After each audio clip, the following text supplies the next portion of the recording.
Summary of an occurrence at Owl Creek Bridge by Ambrose Bierce. During the Civil War, a man is seen standing on Owl Creek Bridge in northern Alabama with his wrists bound behind his back and a rope over his neck. Many Union troops are waiting for him on the bridge and on the close bank, ready to put him to death. The man is about 35 years old and looks more like a gentleman than a soldier. Still, he is about to be executed.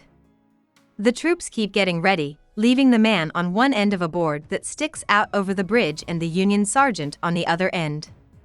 The man will fall into the creek when the sergeant leaves, and the rope will break his neck. The man becomes more aware of reality as his death draws near. First, he sees a small piece of driftwood moving down the stream. Then, he thinks the ticking of his watch is a loud, long tolling like the stroke of a blacksmith's hammer upon the anvil. He closes his eyes and thinks about his family. When he opens them again, he desperately tries to think of a way to get away and get back to them. The sergeant gets off the plank as he does this. In a flashback, we learn that the man's name was Peyton Farquhar. He was a farmer and slave owner whose property was close to Owl Creek Bridge. A guy in a Confederate uniform shows up one night and says that a Union stockade has been made at Owl Creek Bridge and could be set on fire. The man is actually a Union scout who is dressed as a Confederate. The story makes it sound like Farquhar tries to break down the stockade and is caught. He is then executed soon after. The rope gets tighter as the sergeant walks away. At that very moment, Farquhar seems to pass out. He only wakes up at the bottom of the creek, where the rope has apparently broken. He fights his way to the top and breaks free. As he does this, his senses slowly start to work again and soon become unbelievably sharp, letting him notice things in his environment that other people would normally miss. He swims away while Union troops shoot at him. He makes it to land and then goes into the woods.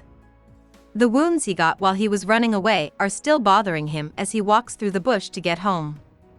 In the woods, he doesn't see any signs of people living, and as the afternoon turns into evening, his surroundings become more strange. The sky's signs are strange and out of place, and the road he walks is too straight and wide to have been made by people. He hears whispers in the woods that are not in any language he knows. Then all of a sudden he is at the gate of his own house, and his wife is coming down the stairs to meet him. As he runs up to her happy face, he feels a blow to the neck and sees a bright white light that fades to black. His body hangs from Owl Creek Bridge's noose. He never managed to get away. About the author. Ambrose Bierce was born in Ohio. He was the 10th of 13 children. Before joining the Union Army at the start of the U.S. Civil War, he worked as a printer for a rebel publication. Bierce fought in many famous fights, such as the Battle of Shiloh and the Battle of Kennesaw Mountain, where he got badly burned. Many of his later stories, like An Occurrence at Owl Creek Bridge, were based on these events. After the war, he went west with the army and stopped in San Francisco, where he gave up his command and became a reporter. From 1872 to 1875, he worked in England. After that, he moved back to San Francisco and stayed there for many years. In those days, his cutting pieces of news were what made him famous, but he also wrote fiction for a few years. In 1913, he joined Pancho Villa's army to watch how they fought in the Mexican Revolution. In late December 1913, he vanished in Chihuahua, Mexico. Hope we summarized it fully and you liked it. Please hit the like button and subscribe to our channel so that we are motivated to create more videos.